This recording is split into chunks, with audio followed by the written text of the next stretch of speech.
Como dije en la introducción, la revista LDS Living, que significa Vida Sud, la cual probablemente van a tener que cambiar a Vida Santo de los Últimos Días.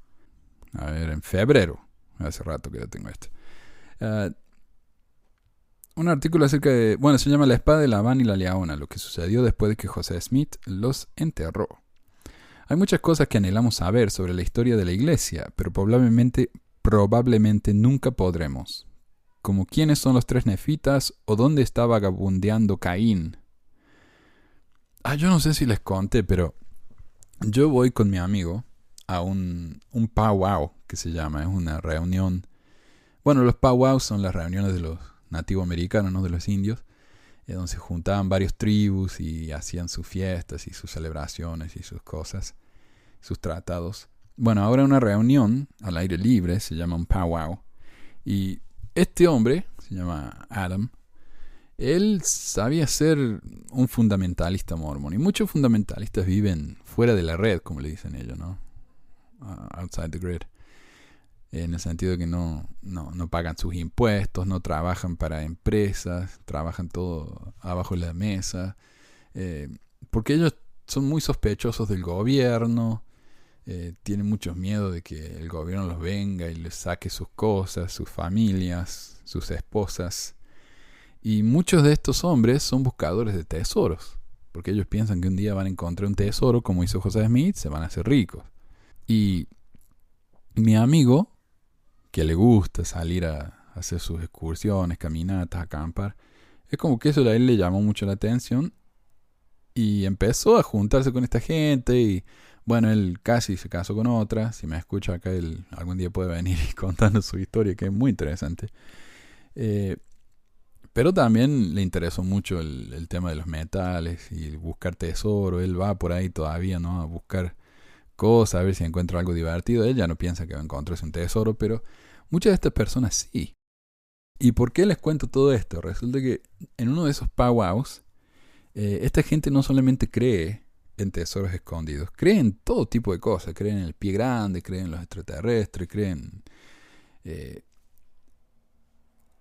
y en el último powwow al que fui, hubo una mujer que se llama Yutana, que dio una presentación acerca de unas planchas que encontró un tipo, ¿no? Que pertenece ahí a su sociedad, pero hace mucho ya está muerto ya.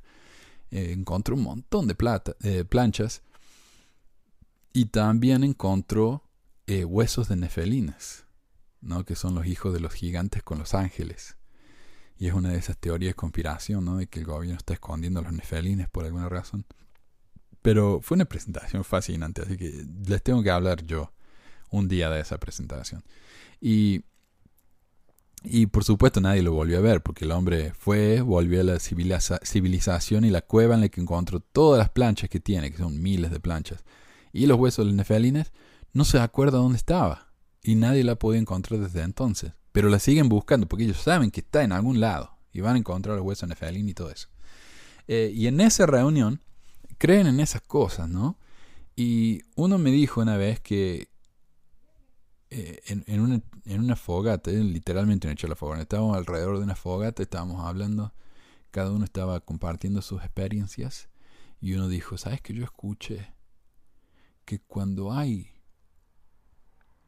una dedicación del templo, en cualquier parte del mundo, se empieza a ver el pie grande, ahí en esa parte del mundo. Y lo dijo así como, y lo dejó colgado, no explicó nada, porque era obvio para todos lo que quiso decir. El pie grande es Caín. Entonces cuando hay una dedicación del templo, él sabe que la iglesia mormona es la iglesia verdadera de Jesucristo, entonces él tiene que ir a ver. Por supuesto que no tiene ningún sentido. ¿Para qué Caín quiere ver las dedicaciones de los templos por más que la iglesia sea verdadera? ¿Y cómo llega, por ejemplo, a la dedicación del templo en Francia o en Rusia? ¿Cómo miércoles hace? Pero bueno, él hace eso. Él puede. Él se ve que tiene su avión invisible como la Mujer Maravilla. ¿Cómo es? ¿La Mujer Maravilla? Dice, pero hay un puñado de artefactos de los que leemos en las escrituras que sabemos que sobrevivieron. Entonces, si quieren saber dónde está Caín, vayan a donde haya una dedicación del templo. Ahí va a estar, obviamente. Pero hay un puñado de artefactos de los que leemos en las escrituras que sabemos que sobrevivieron hasta nuestros días, porque José Smith los desenterró. Las planchas de oro, el Urim y Tumim con su coraza acompañante, la espada de Labán y la leona. ¿Pero qué le sucedió? Esto es lo que sabemos sobre algunos de estos artefactos antiguos. Primero, la leona. Primero escuchamos sobre la leona en 1 Nefi 16:10. Es un presente dado por el Señor a Ley y su familia mientras vivían en el desierto después de huir de Jerusalén. Descrito como una brújula esmeradamente labrada y hecha de bronce, el instrumento tenía dos usos que apuntaban en la dirección en la que la familia debía ir, como agujas. Aparentemente, esta brújula hecha en el cielo se transmitió de generación en generación, ya que más tarde se registró que el rey Benjamín se la dio a su hijo Mosía, y Moroni luego la colocó en la caja con el registro nefita. Sabemos que la leona fue guardada de manera segura hasta principios del siglo XIX, cuando José Smith desenterró su lugar de descanso. ¿Pero qué le pasó después de eso? Doctrina y Convenios 17.1 nos dice que la leona era uno de los muchos objetos sagrados que se les mostraría a los tres testigos según su fe, y sabemos que lo vieron poco después de que se hizo esta promesa. Aparte de eso, sin embargo, no hay documentación oficial de lo que le sucedió a la leona. Y este es el mejor tipo de artefacto religioso que se puede pensar. Un artefacto que vino del cielo. No hay que explicar cómo los nefitas tuvieron la tecnología para construir esta leona. No, vino del cielo directamente. ¡Pum! Les cayó ahí a la puerta de la carpa donde estaban. Y segundo, ¿qué pasó con la leona? No sabemos, desapareció. Ese es el mejor tipo de explicación. Y si no, miren lo que pasa con el libro de Moisés. Todo el mundo habla del libro de Abraham, que el libro de Abraham fue traducido a los papiros egipcios. Los egipcios el papiro no tiene absolutamente nada que ver con el libro de Abraham, entonces es una gran controversia. Pero nadie se fija en el libro de Moisés. Miren al ladito ahí. ¿Qué pasa con el libro de Moisés? ¿De dónde salió ese libro? José Smith lo recibió directamente del cielo, me imagino que en su sombrero, ya listo, preparado, atado con una cinta y todo. Pero nadie habla del libro de Moisés porque es 100% mágico. No hay un objeto tangible y real como en el caso del libro de Abraham. Entonces el tema de la leona, nadie se mete. Nunca van a escuchar a un crítico hablando de la leona porque es tan absurdo, tan ridículo, es 100% mágico, sobrenatural. Entonces ni siquiera se merece la discusión que se merece, por ejemplo, la piedra del sombrero. Porque ese sí es un objeto real. Ese sí es un objeto tangible que no tiene absolutamente tampoco ningún sentido y que se puede demostrar. Porque la piedra existe hoy en día. La podemos ir a ver. ¿Ok? Entonces, esa es la cuestión con la leona. No sabemos dónde vino, no sabemos dónde se fue, no sabemos qué pasó, no sabemos nada. No sabemos cómo se ve. Aunque si uno va ahí al Desert Book, se puede comprar una leona de plástico, que no es más que una bola 8, ¿no? Pregúntame más tarde, dice, por lo general. El Urim y Tumim. Podemos hablar de una historia poderosa. En Doctrina y Convenios 17.1 aprendemos que estas piedras antiguas, algunas veces usadas por José Smith para traducir el libro de Mormón, de hecho fueron entregadas al hermano de Jared en nuestra historia favorita de fe en Éter. Estaban destinados a magnificar los ojos de los hombres, estas cosas que tú, el hermano de Jared, escribirás. Las piedras se describieron como blancas o transparentes con bordes plateados como gafas. Cuando José Smith descubrió el Urim y Tumim con las planchas de oro, comenzó a usarlos para traducir el antiguo registro. Cuando terminó de traducir el libro de Mormón, José les devolvió los traductores al ángel junto con las planchas. Ver el artículo de la leona, José el Vidente. ¿Sabías que según un artículo de la leona de 2015, en 1833 José Smith y sus asociados comenzaron a usar el término bíblico Urim y Tumim para referirse a cualquier piedra utilizada para recibir revelaciones divinas, incluidos los intérpretes nefitas y la piedra vidente? 1833, eso es 3 años después de que José Smith tradujo el libro. O no sé. 1830 fue cuando fundó la iglesia, pero creo que el libro ya estaba traducido. Y, ¿qué iba a decir? Y no fue José Smith el que empezó a usar la palabra Urim y Tumim. Fue, creo que fue Orson Hyde, en una de esas publicaciones que hizo él. Y ahí él dijo, estas son el Urim y Tumim de la Biblia. A José Smith le gustó el nombre y lo empezó a usar él también. Y ahí se esparció el nombre. Entonces ahí decimos que ese fue el Urim y Tumim. Pero al decir ellos, es cualquier piedra utilizada para recibir revelaciones divinas. Entonces cuando nos enteramos de que José Smith usaba una piedra en un sombrero para traducir el libro de Mormón, eso es el Urim y Tumim de la Biblia también. por supuesto. Si no les gusta que José Smith haya usado una piedra en un sombrero, entonces quéjense de la Biblia.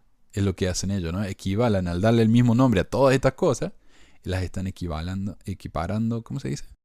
Las hacen equivalentes, las ponen en la misma categoría. Esta terminología imprecisa ha complicado los intentos de reconstruir el método exacto por los cuales José Smith tradujo el Libro de Mormón. Además de usar los intérpretes, según Martin Harris, José también usó una de sus piedras de vidente por conveniencia durante la traducción del Libro de Mormón. Otras fuentes corroboran los cambiantes instrumentos de la traducción de José. Sí, y esto es un problema muy grande, porque José Smith utilizó la piedra evidente, y eso es lo que escuchamos por años en la iglesia. La iglesia por años, décadas, ha estado muy avergonzada del hecho de que José utilizó una piedra. Incluso Joseph Fielding Smith, creo que fue, o Joseph F. Smith, el que era un historiador de la iglesia y después profeta, él dijo no, José Smith no utilizó una piedra. Y él bien sabía que sí lo había usado porque él era sobrino de José Smith y estaba bien familiarizado con la historia. Él era el hijo de Hiram. Entonces, la iglesia estuvo muy avergonzada por mucho tiempo con respecto a esa piedra.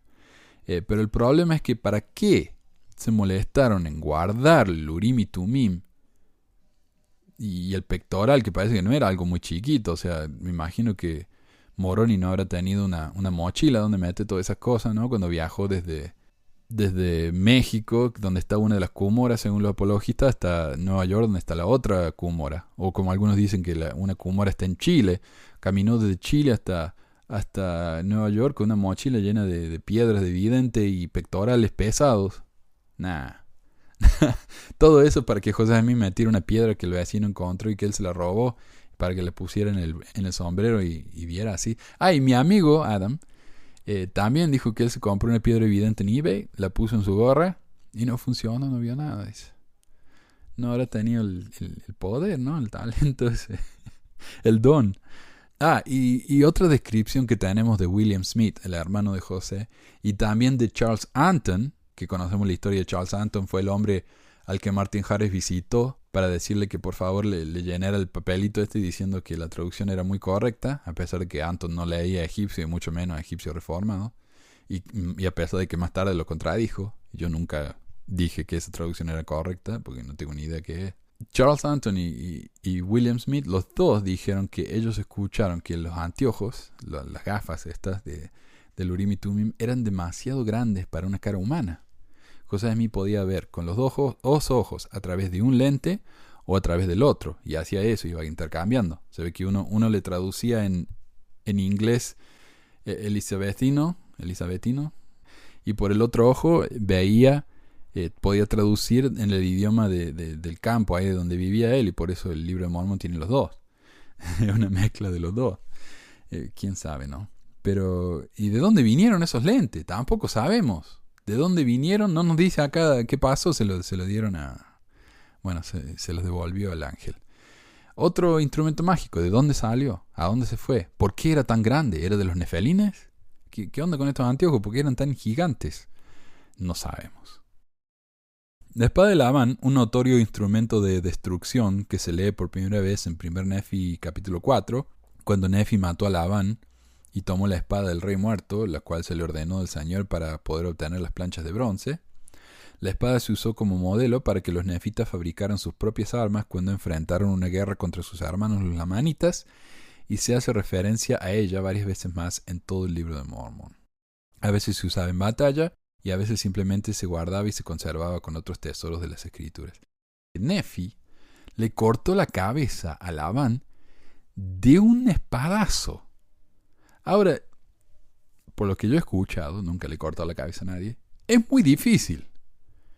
No es una cosa de, ¡pum!, ahí está, voló la cabeza. No, es muy difícil. Hay muchísimo músculo en el cuello humano. No, es un trabajo, incluso en muchos de esos videos horribles, ¿no?, que ha producido el Talibán en los que le cortan la cabeza a la gente. Es un trabajo de varios minutos. Pero no, Nefi le cortó a Labán así, ¡pum!, le cortó la cabeza de una manera tan limpia que ni siquiera le ensució el traje con sangre. Y por eso cuando se lo puso, los otros pensaban que era Labán. Sabemos que el arma finalmente terminó en manos de Moroni, quien enterró la espada simbólica en la misma caja con el registro nefita. ¡Buah, qué aburrido entonces! ¿Dónde terminaron todas las cosas, los artefactos de la iglesia? Con el ángel. ¡Buh! Podría haber dicho eso, para empezar. Ahora, el gran problema con la espada de Lavami, que no menciona acá, es que el acero no existía en América durante la época del Libro de Mormón. Por lo que esto es un claro ejemplo de anacronismo. Algunos apologistas lo defienden de la siguiente manera. A ver, un tal William Hambling escribe en Fair Mormon que esto es una técnica literaria. Cuando el Libro de Mormón dice acero, en realidad quiere decir hierro. ¿Y qué? Hacer hierro, forjar hierro, es casi tan difícil como forjar acero. Es una técnica muy complicada que los nefitas no tenían. Otros dicen que al decir espadas, los escritores del libro quisieron decir cimitarras, de piedra. Pero el libro no dice cimitarras, dice espadas. No solamente eso, dice que eran de acero.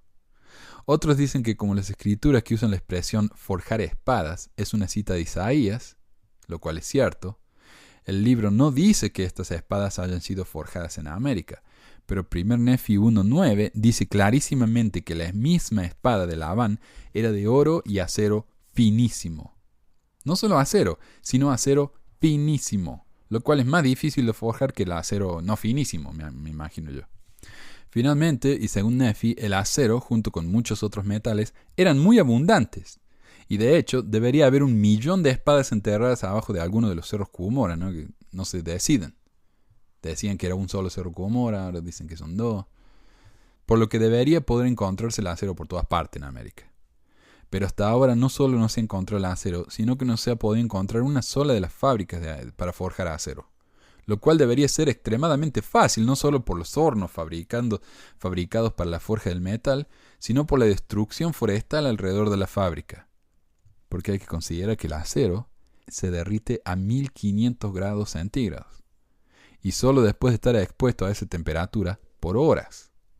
Por lo que para construir más de 1.000.000 de espadas requeriría más de un arbolito o 2. Bueno, y el artículo pregunta, ¿pero dónde fue a parar todo esto? Después de todo eso. Bueno, sabemos que Doctrina y Convenios 17.1, que a los 3 testigos se les prometió que a través de su fe podrían ver la espada, pero más allá de eso tenemos muy pocas pruebas sólidas o registros de lo que le sucedió a la antigua arma. Eso no sabemos.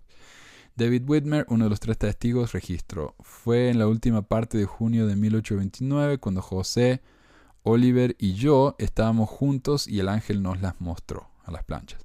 Estábamos sentados en un tronco cuando fuimos eclipsados por una luz más gloriosa que la del sol. En medio de esta luz, pero a unos pocos pies de nosotros, apareció una mesa sobre la cual había muchas planchas de oro, también la espada de Labán y los directores. Y los vi tan claros como los veo a ustedes ahora. Y escuché claramente la voz del Señor declarando que los registros de las planchas del Libro de Mormón fueron traducidas por el don y el poder de Dios. La única otra referencia a la espada en la historia de la iglesia proviene del diario de discurso. El relato cuenta que José Smith y Oliver Cowdery vieron la espada en una cueva cuando devolvieron las planchas, pero esta historia no se acepta necesariamente como veraz. A pesar de que esto no aclara, ¿no? A pesar de que esa historia fue contada por Brigham Young, quien dijo que todo lo que él decía era escritura. Pero no podemos considerarlas como veraz. Okay. Las planchas de oro. La mayoría de nosotros estamos más que familiarizados con las planchas de oro, que son, dónde fueron encontradas y cómo fueron utilizadas. Pero ¿sabes lo que les pasó después de que José Smith terminó de traducirlas? Los registros de la iglesia nos dicen que el ángel Moroni vino a buscarlas, tal como le había dicho a José que lo haría. Fue entonces cuando José también le dio el Urim y Tumim al ángel. En las propias palabras de José Smith, al comienzo del Libro de Mormón, él dice: pero por la sabiduría de Dios, ellas, las planchas, permanecieron seguras en mis manos, hasta que logré por medio de ellas lo que se requería de mi mano. Cuando, de acuerdo con los arreglos, el mensajero las reclamó, se las entregué, y las tiene a su cargo hasta este día, siendo el 2 día de mayo de 1838. Bonus: las piedras videntes de José Smith. Aunque José Smith usó en gran medida las piedras videntes de Urim y Tumim mientras traducía el Libro de Mormón, en los últimos años hemos aprendido más sobre otra piedra de vidente que él solía usar para ayudarle a traducir. Acá dice en gran medida las piedras de vidente de Urim y Tumim. En realidad, los relatos que tenemos, más que nada de William Smith, de otros que lo vieron traducir, él siempre usó el sombrero con la piedra. Él no usó el Urim y Tumim. De hecho, William Smith dijo que usar el pectoral con ¿cómo se llama? Con los anteojos, eso, le hacía doler la cabeza. Entonces él prefirió usar la piedra. ¿Por qué dice acá en gran medida? Es como que están minimizando el uso de la piedra por parte de José. Esa piedra le fue dada a Oliver Cowdery después de que se completó la traducción del Libro de Mormón. Luego fue pasado de persona a persona hasta que terminó con Brigham Young, quien la tuvo hasta su muerte. Y recordemos que la manera en que la obtuvo es uno de sus vecinos la encontró en un pozo mientras estaban trabajando juntos. Le gustó, se la dejó. José Smith le preguntó si se la podía prestar. Le dijo que sí. Y cuando el vecino fue y se la reclamó, Hiram le dijo: esa piedra no se la voy a devolver, es nuestra, no me importa si usted la encontró, ahora es nuestra. Okay. Así que básicamente se la robaron al vecino, la piedra esa.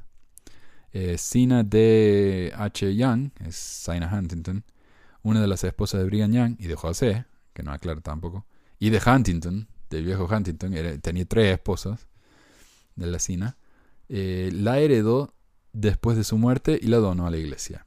La iglesia permanece en posesión de la piedra hasta el día de hoy. Ok, el don de la revelación de Oliver Cowdery, otro bonus. ¿Alguna vez has oído hablar de una vara adivinadora o una varita de Saori? Eran instrumentos comunes en los primeros días de la iglesia, utilizados por otros cristianos para recibir revelación. Esto es lo que el sitio de Historia de la Iglesia tiene para decir sobre una vara adivinadora especial y el don de revelación que perteneció a Oliver Cowdery y lo que le sucedió a su don de la revelación. Lo que dice la Historia de la Iglesia, sí. Lo que esto no aclara es que este capítulo que vamos a leer era parte de lo que se conoce como el Libro de Mandamientos, que sería el papá del Doctrina y Convenios. Muchas de las cosas del Libro de Mandamientos pasaron a componer Doctrina y Convenios. Las secciones eran diferentes. El libro de Doctrina y Convenios tiene secciones, el Libro de Mandamientos tenía capítulos. Por ejemplo, el capítulo 1 el libro 1 del Libro de Mandamientos es la sección 2 de Doctrina y Convenios, así.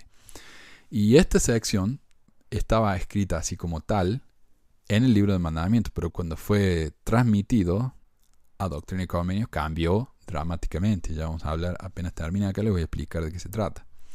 Oliver estaba entre los que creyeron y usaron una varita de Saori.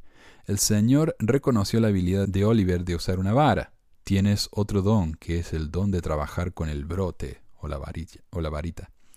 Confirmando la divinidad de este don, la revelación declaró: y aquí no hay otro poder más que Dios, que pueda hacer que este objeto de la naturaleza trabaje en tus manos, porque es obra de Dios.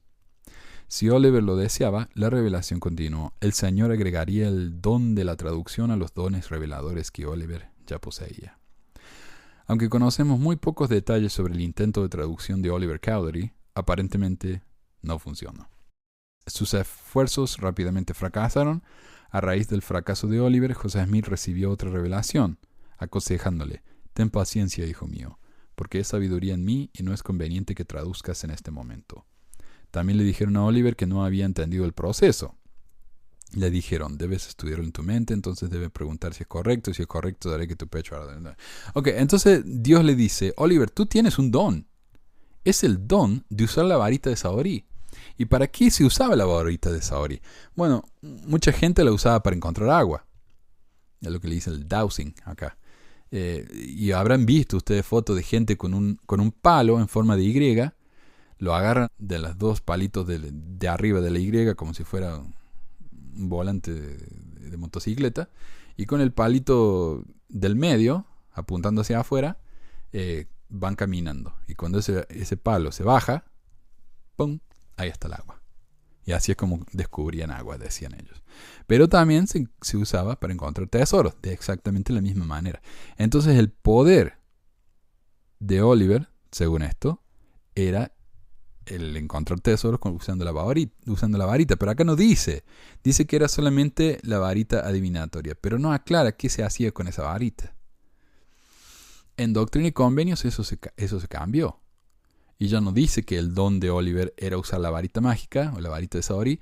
En Doctrina y Convenios 6 10 al 11, aclara que Oliver Cowdery le dice: he aquí tienes un don, y bendito eres a causa de tu don. Recuerda que es sagrado y viene de arriba. Su don era el don de la revelación, y por medio de él podía conocer misterios, a fin de traer a muchos al conocimiento de la verdad, sí, de convencerlos del error de su camino. Nada que ver. Nada que ver, porque en el libro del mandamiento ese no era el don. El don era el de usar la varita de Saori. Entonces, cuando la iglesia empezó a abandonar su tradición mágica y empezó a buscar una tradición más religiosa, tradicional, empezaron a borrar cosas del pasado que eran puramente mágicas, como la piedra en el sombrero, la varita de Saori, el sapo que se convirtió en un ángel y le pegó a José cuando fue a buscar el tesoro, cosas así, ¿no? Esas historias se fueron dejando de lado y empezaron a usarse cosas más religiosas. Ya no era la piedra en el sombrero, era el Urim y Tumim. Ya no era el don de la varita mágica, era el don de saber cómo traer a la gente al evangelio. Nada que ver. Entonces ya no era un sapo que se convirtió en ángel que le pegó a José Smith, era Dios y Jesucristo que se le aparecieron. O el diablo que trató de trabarle la lengua y todo eso. Y bueno, entonces, ¿quieren saber dónde están todos estos artefactos verdaderamente mágicos del libro de Mormón? Se los llevó todo el ángel. Sorry.